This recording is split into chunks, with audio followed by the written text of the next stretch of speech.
ஈரானுக்கு எதிரான அமெரிக்காவினதும் இஸ்ரேலினதும் கூட்டு தாக்குதல் தொடர்பாக நாங்கள் தொடர்ச்சியாக காணொளிகளை வழங்கி வருகின்றோம். இந்த காணொளிகளை பார்ப்பவர்கள் சில முக்கியமான கேள்விகளை ஆங்காங்கே கேட்பதை நான் பார்க்கிறேன். இந்த அணுகுண்டு வைத்திருக்கின்ற தேசங்கள் இவை. இந்த அணுகுண்டு வைத்திருக்கின்ற வடகொரியாவை பற்றி யாருமே பேசுகிறார்கள் இல்லை, அல்லது அணுகுண்டு வைத்திருக்கின்ற இந்தியாவை பற்றி, பாகிஸ்தானை பற்றி யாருமே அமெரிக்காவோ அல்லது ஐநா சபையோ எந்த கேள்விகளும் கேட்பதாக இல்லை. ஈரானை மட்டும் ஏன் குறிவைத்துக் கொண்டிருக்கிறார்கள்? இஸ்ரேலிடமும் அணுகுண்டு இருக்குதானே, அவர்களை ஏன் யாரும் கேள்வி கேட்பதில்லை? இப்படி பல பேர் பல கேள்விகளை தொடுக்கின்றார்கள்.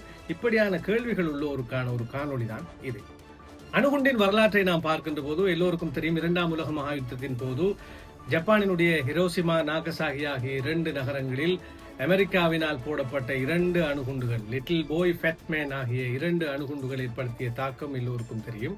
அணுகுண்டு பயன்பாட்டிற்கு பிறகு லட்சக்கணக்கான மக்கள் ஒரே நொடியில் இறந்து போகிற அந்த நிலைமையும், வருடக்கணக்காக ஒரு தேசம் அழிந்து போயிருக்கின்ற நிலைமைகளையும் பார்த்து பலருமே கவலைப்பட்டார்கள். 1945 இந்த நிகழ்வு நடைபெறுகிறது. அதற்கு பிறகு அமெரிக்காவினுடைய அதிபராக இருந்த ஐசன் ஹோவர் அவர்கள் டிசம்பர் 8, 1953 ஆண்டு மிக முக்கியமான ஒரு உரையை ஆற்றுகின்றார் ஐக்கிய நாடுகள் சபையிலே. அதை அட்டம்ஸ் ஃபார் பீஸ் என்று சொல்வார்கள். அதாவது சமாதானத்திற்காகவே அணுகுண்டு பயன்படுத்தப்பட வேண்டும் என்கின்ற ஒரு பேச்சு. மார்ட்டின் லூதர் கிங்கினுடைய ஐ ஹேவ் அ ட்ரீம் என்கின்ற ஒரு பேச்சு எவ்வளவு முக்கியமோ அதே போன்று இந்த அட்டம்ஸ் ஃபார் பீஸ் என்று சொல்லப்படுகின்ற இந்த உரையும் மிக முக்கியத்துவம் மிக்க உரையாக இருக்கின்றது. எனவே இந்த அணுகுண்டை ஆக்க சக்திகளுக்காக பயன்படுத்துவோம், அழிவு சக்திக்கு நாம் ஒருபோதும் பயன்படுத்தக்கூடாது என்று அவர் சொல்லியதன் பேரிலே மிக முக்கியமான ஒரு சுயாதீன சர்வதேச ஐக்கிய நாடுகள் சபையினுடைய அதிகாரத்தோடும் அங்கீகாரத்துடன் கூடிய ஒரு அமைப்பை நிறுவுகிறார்கள்.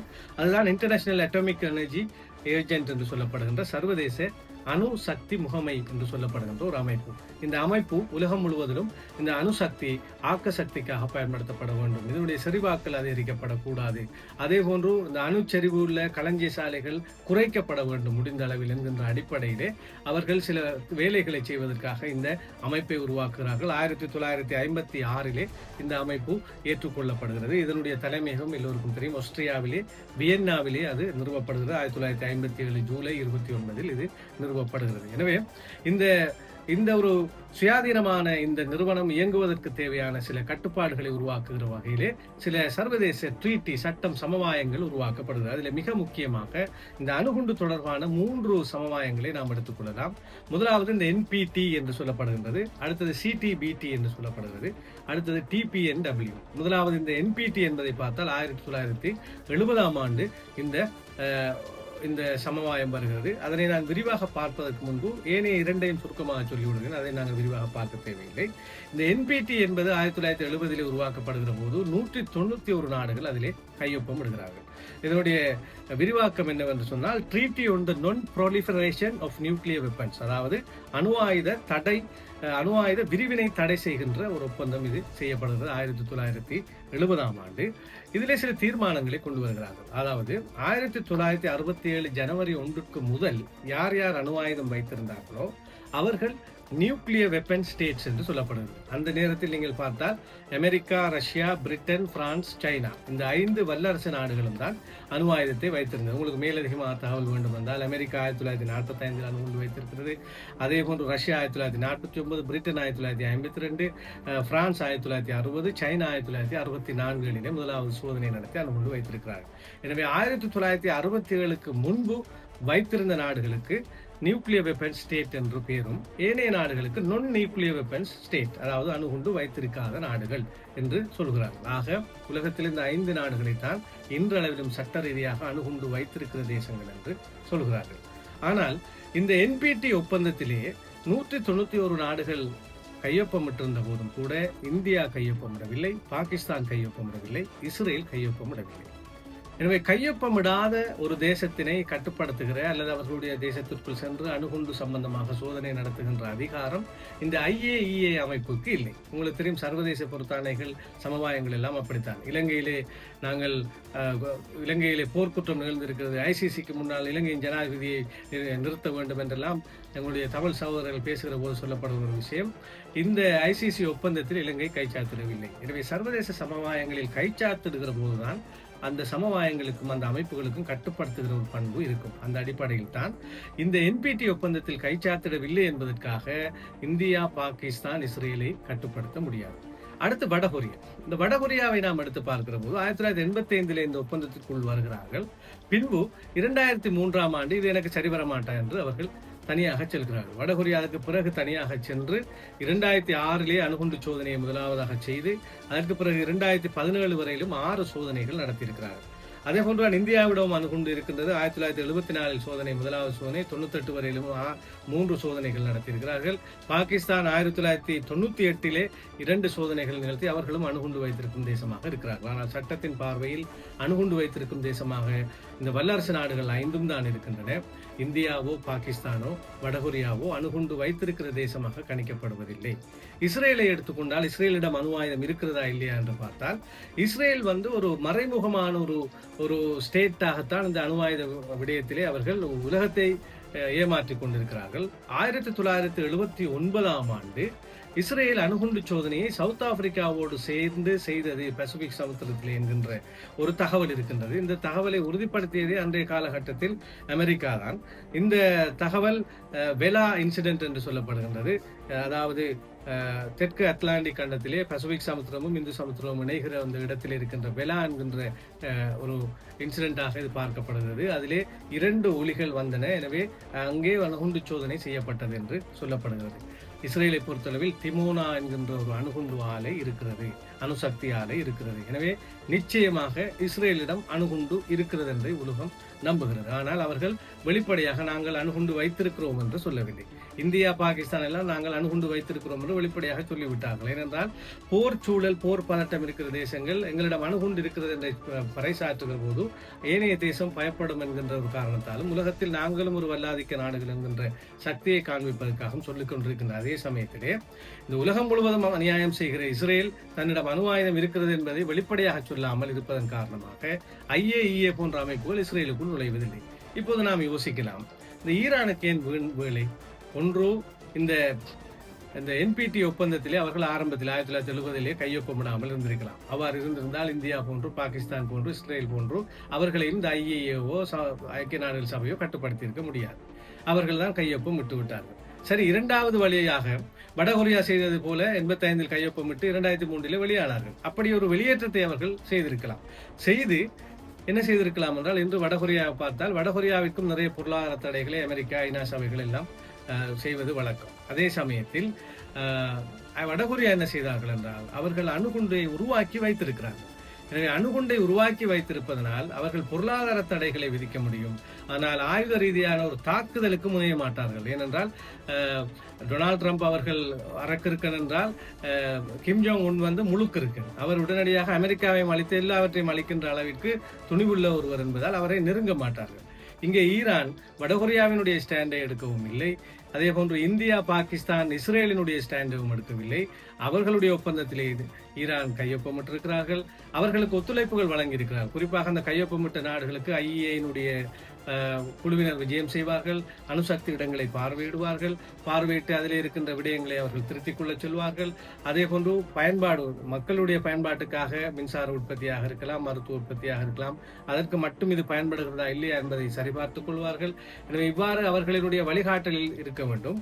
ஈரானை பொறுத்தளவில் ஆரம்பத்திலே இந்த விடயங்களை செய்வதிலே முன்பின் நிலைப்பாடுகள் இருந்தன. ஈரானுடைய அணுசக்தியினுடைய வரலாற்றை நாம் எடுத்து பார்க்கிற போதும் ஈரான் 1979 இஸ்லாமிய புரட்சி ஏற்படுவதற்கு முன்பதாக அமெரிக்காவினுடைய கைப்பிள்ளையாக இன்று UAE, கத்தார், எகிப்து, அதே போன்று ஜோர்டான் போன்ற நாடுகள், சவுதி அரேபியா போன்ற நாடுகள் போன்றுதான் இந்த USA தலை சாய்க்கின்ற ஆமாம் சாமி போடுகிற தேசமாகத்தான் ஈரானும் இருந்தது. ஆனால் மன்னர் ஷாவினுடைய ஆட்சியில் அப்படி இருந்தது. பின்பு ஆயத்துல்லா கொமைனி அவர்கள் இஸ்லாமிய புரட்சி 1979 தொடங்கியதன் பிற்பாடு இந்த நிலைமை அவர்களுக்கு சரிவராது என்று அவர் தனித்த ஒரு ஆட்சியை இஸ்லாமிய பார்வையில் இந்த நாடு இருக்க வேண்டும் என்ற நிலைமை வந்த போதுதான் அமெரிக்கா ஈரானுக்கு எதிராக மாறுகிறார்கள். 1953 79 வரையிலும் இந்த அணுசக்தி அமைப்பதற்கான கூடத்தை அமைத்துக் கொடுத்ததும் அமெரிக்கா தான்.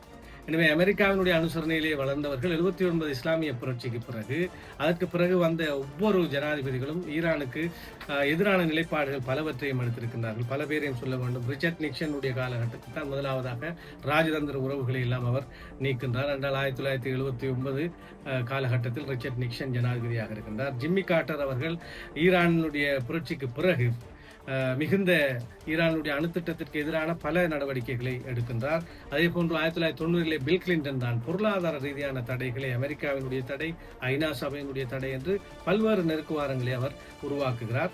2000 ஆண்டு வந்த ஜோர்ஜ் டபிள்யூ புஷ் அவர்களை எடுத்து பார்க்கிற போது ஆக்சிஸ் ஆஃப் எவில் என்று இந்த ஈரானை சொல்கிறார். ஒரு தீமையினுடைய அச்சுதான் இந்த ஈரான். ஈரான் நிச்சயமாக இந்த உலகத்திற்கு ஒரு விஷம் என்பது போல ஜோர்ஜ் டபிள்யூ புஷ் ஈரானை பற்றி மிக பிழையான ஒரு பொருள்கோடல் செய்து வெளிதேசங்களுக்கு காண்பித்து அதிகப்படியான தடைகளை, அங்கே பொருளாதார தடைகளை உருவாக்கி அந்த மக்கள் பொருளாதார ரீதியாக மேலெலா வண்ணம் பல்வேறு தடைகளை அவர் போடுகிறார். அதற்கு பிறகு பராக் ஒபாமாவினுடைய காலம் மிக முக்கியமான காலம். 2009 2017 ஆண்டு காலப்பகுதியிலே ஒரு ரகசியமான பேச்சுவார்த்தையை ஒமானிலே பராக் ஒபாமா அவர்கள் 2012-13 காலகட்டத்திலே அவர் ஆரம்பிக்கின்றார்.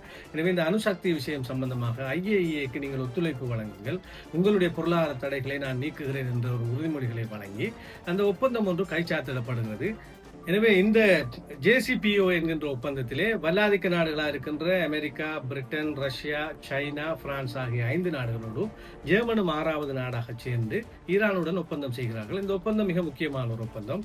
இந்த ஒப்பந்தத்தில் பல விடயங்களுக்கு அவர்கள் ஒத்துழைக்கிறார்கள். குறிப்பாக 3.67% யுரேனிய செறிவு போதும் மின் உற்பத்திகளுக்காக அணு ஆயுதத்தை, அணுசக்தியை பயன்படுத்துவதற்கு. எனவே தாங்கள் 3.67 யுரேனியத்தை வைத்துக் கொள்கிறோம் என்பதை ஒத்துக்கொள்கிறார்கள். களஞ்சியத்தினுடைய குறைவுகளுக்கு நாங்கள் சம்மதிக்கிறோம் என்று சொல்கிறார்கள். குறிப்பாக இந்த IAEA மேற்பார்வைக்கும் அவர்கள் வருவதற்கும் சோதனை செய்வதற்கும் நாங்கள் சம்மதிக்கிறோம் என்று சொல்கிறார்கள். இந்த ஒப்பந்தம் மிக பரவலாக பேசப்பட்ட ஒரு ராஜதந்திர ஒப்பந்தம், எல்லா பக்கத்துக்கும் சார்பான ஒப்பந்தம் என்று சொல்லப்பட்டது. அன்றைய காலகட்டத்திலே மிக முக்கியமாக IAEA 2003 காலகட்டங்களில் எல்லாம் இந்த ஈரான் ஒத்துழைக்கவில்லை, அணு ஒப்பந்தத்தை, NPT ஒப்பந்தத்தை மீறுகிறார்கள் என்று குற்றம் சாட்டியவர்கள் இந்த பராக் ஒபாமாவினுடைய காலகட்டத்திலே ஈரானை பாராட்டுகிறார்கள். அவர்கள் இந்த ஒப்பந்தத்தை மதிக்கிறார்கள், எங்களுக்கு உரிய கௌரவம் தருகிறார்கள், அவர்கள் இந்த அணு ஆயுதம் தயாரிப்பதற்கான எந்த ஒரு ஏற்பாட்டோடும் அவர்கள் இல்லை என்று நல்ல சில சிக்னல்கள் அவர்களுக்கு வழங்கப்படுகின்றன. ஆனால் டொனால்ட் ட்ரம்ப் அவர்கள் அன்றைய காலகட்டத்தில் பராக் ஒபாமா ஜனாதிபதியாக இருக்கின்ற போதே இது மிக மோசமான ஒப்பந்தம் என்று விமர்சித்திருந்தார். அவர் 2017 ஆட்சிக்கு வந்தவுடன் 2018 முதலாவது செய்த ஒரு விடயம், இந்த JCPOA என்கின்ற இந்த ஒப்பந்தத்திலிருந்து இவர் தன்னிச்சையாக வெளியேறுகிறார். எனவே அமெரிக்காவினுடைய முதன்மை பங்கேற்புடன் நடைபெற்ற இந்த ஒப்பந்தத்தில் இருந்து அமெரிக்கா வெளியேறின பிற்பாடு ஏனைய நாடுகளுக்கு அது ஒரு தேவையற்றதாகிவிட்டது. எனவே IAEA ஊடுருவலை செய்வதில்லை என்ற குழப்பங்கள் வந்ததன் பிற்பாடு ஈரான் தன்னிச்சையாக நடக்க தொடங்கிவிட்டார்கள். எனவே 3.67% இருந்த யுரேனியம் செறிவூட்டல் 20% பின்பு 60% மாறியது. எனவே அந்த காலகட்டத்திலே ஈரான் இப்பொழுது எல்லையை மீறுகிறது, அணுசக்தியை தயாரிக்கப் போகிறது என்று பல விடயங்களை சொன்னார்கள். அதற்கு பிறகு டொனால்ட் ட்ரம்ப் அவர்கள் ஒப்பந்தத்திலிருந்து வெளியேறியது மட்டுமில்லாமல் மேலதிக பொருளாதார தடைகளையும் கொடுத்து ஈரானை மிக பெரும் நெருக்குதலுக்கு உள்ளாகினார். ஒரு சமயத்தில் பேச்சுவார்த்தைக்கு வாருங்கள் என்று 2ஆம் கட்ட பேச்சுவார்த்தைக்கு அழைத்தார். அதுவும் தோல்வியிலே முடிந்தது. பின்பு போர் தொடுக்க பார்த்தார். இப்படி பல்வேறு நெருக்குவாரங்களை அவர் ஈரானுக்கு கொடுத்திருந்தார். அதன் பின்னர் மறுபடியும் ஜனநாயக கட்சி ஆட்சிக்கு வந்ததன் பிற்பாடு மீண்டும் இந்த பேச்சுவார்த்தையை உருவாக்கி இந்த JCPOவை புதுப்பிப்பது தொடர்பான பேச்சுவார்த்தைகள் நடந்தன. அந்த ஆட்சி பைடனுடைய ஆட்சி நீண்ட காலம் செல்லவில்லை. மறுபடியும் இப்பொழுது டொனால்ட் ட்ரம்ப் அவர்கள் வந்து இப்பொழுது ஒமானிலே பேச்சுவார்த்தை நடந்த எல்லோருக்கும் தெரியும். இந்த ஒமான் பேச்சுவார்த்தையிலே வழக்கமாக அணுகுண்டு வைத்திருப்பது, செறிவாக்குவதை குறைப்பது என்கின்ற விடயங்கள் தான் ஒப்பந்தங்களில் இருக்கிற விடயம். இவர் இதற்கு மேலாக நீங்கள் மிசைல்ஸ் வைத்திருக்க கூடாது, நீங்கள் நீண்ட தூரம் ஏவுகிற மிசைல்ஸை வைத்திருக்க கூடாது, நீங்கள் ப்ராக்ஸி என்று சொல்லப்படுகின்ற ஈரான் சார்பாக இருக்கின்ற சில ஆயுத குழுக்களை நீங்கள் உடனடியாக நிறுத்த வேண்டும் என்று அவர் கோரிக்கை விடுத்திருந்தார். எனவே அது மாத்திரமல்லாமல் நீங்கள் இந்த அணு ஆயுத உற்பத்தியை செய்யக்கூடாது என்று மேலதிகமான பல்வேறு நிபந்தனைகளை எல்லாம் விதித்திருந்தார். உண்மையில் இந்த பேச்சுவார்த்தையில் ஈரான் நேர்மையாக நடந்தது. ஈரான் பேச்சுவார்த்தைக்கு சென்றது, சமாந்தஸ்து கூறியது, நாங்கள் அணுச்சரிவை, யுரேனிய சரிவை 3.67% குறைக்கிறோம், IAEA எங்களுடைய தேசத்திற்குள் வந்து பரிசோதனை செய்வதற்கு நாங்கள் திறந்த மனதோடு இடம் தருகிறோம் என்று ஓமானில் நடைபெற்ற கடைசி 3ஆம் கட்ட பேச்சுவார்த்தையில் அவர்கள் ஒப்புதல் தெரிவித்திருந்தார்கள். இந்த பேச்சுவார்த்தை வெற்றிகரமாக முடிந்தது என்று தெரிவித்திருந்தார்கள்.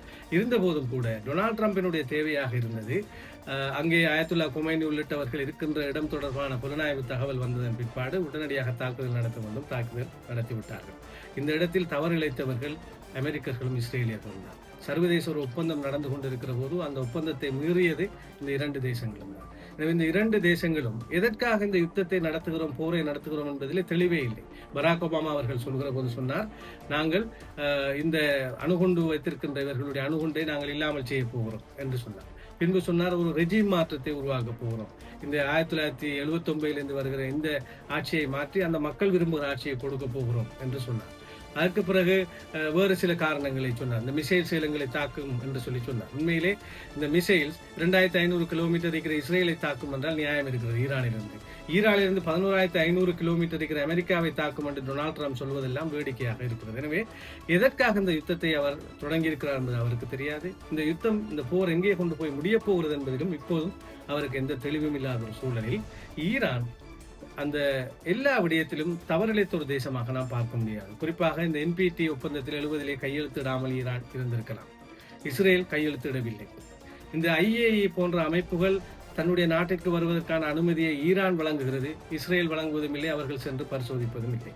எனவே இதில் யார் தவறிழைத்திருக்கிறார்? இப்போது கூட அவர்கள் இந்த ஒப்பந்தத்திலிருந்து வெளியேறி இருக்கலாம். வடகொரியா போன்று அவர்கள் வெளியேறவும் இல்லை. அல்லது தன்னிடம் இருக்கின்ற 450 கிலோ செறிவூட்டப்பட்ட யுரேனியத்தை கொண்டு பல அணுகுண்டுகளை தயாரித்த என்னிடம் அணுகுண்டு இருக்கிறது, யாரும் வரையிலாது என்று கொரியாவினுடைய நிலைப்பாட்டை அவர்கள் எடுத்திருக்கலாம். அதையும் எடுக்கவில்லை. ஜனநாயக ரீதியாக ஆயத்துல்லா கொமைனி அவர்கள் மறைவதற்கு முன்பதாக அவர் தெரிவித்திருக்கின்றார், இந்த அணுகுண்டு என்பது உலகத்திற்கு கேடு, நாம் தயாரிக்க கூடாது என்று அவர் சொன்னதன் பேரில் ஃபத்வா வழங்குவது என்று சொல்வார்கள். அவ்வாறு வழங்கியதன் பேரில் தான் அணுகுண்டை இதுவரையிலும் ஈரான் தயாரிக்கவில்லை என்ற ஒரு கருத்தை புலனாய்வு பிரிவு பென்டகனுக்கு ஏற்கனவே தெரிவித்திருந்தது.